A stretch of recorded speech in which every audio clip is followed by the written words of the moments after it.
We are likely to progress our careers and increase our happiness at work if we start viewing ourselves as a business.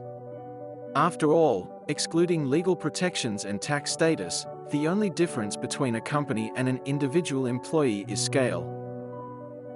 Whether you own a business or you have a job, you are in the marketplace. Your goal is to sell your services to people or organizations who need them. If you plan to maintain or increase your current level of compensation, you must increase the value of your services in the eyes of your customer, i.e., your employer. The value of your services is determined by the marketability of your knowledge, skills, and abilities.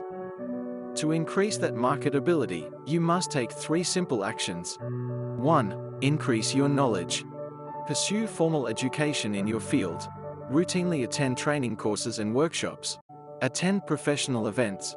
And read industry journals, white papers, case studies, and books related to your field. 2. Increase your skill. Continually take on increasingly more difficult work tasks and projects at your job.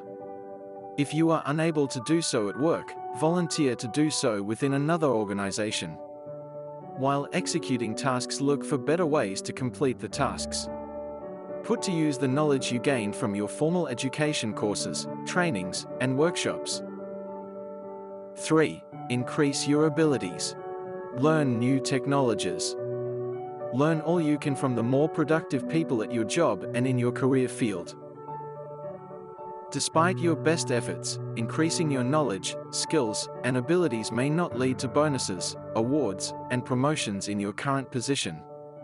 You may have to seek advancement elsewhere. Therefore, it is paramount that you adopt the following perspective to prevent disappointment and productivity relapse. A. Your employment is an agreement between professionals. If your role with an employer is no longer beneficial to you, you are free to leave. If your position within an organization is no longer viable to your employer, they can let you go. B. When you accept a job, you agree to perform a given set of tasks for a given amount of compensation. Your employer is not required to provide any additional, post-negotiation, perquisites.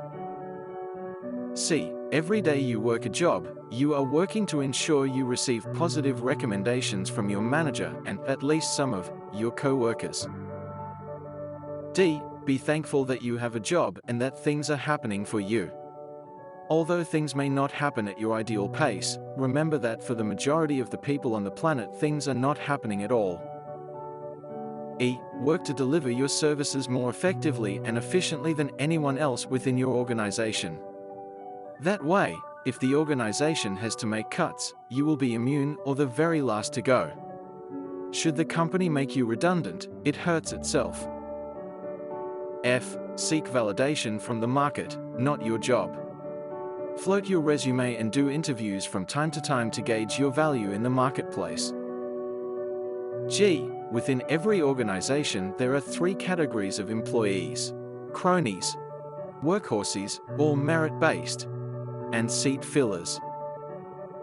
You want to become known for merit. These people are least expendable because they possess the knowledge and industriousness needed to keep the business going. What do you think?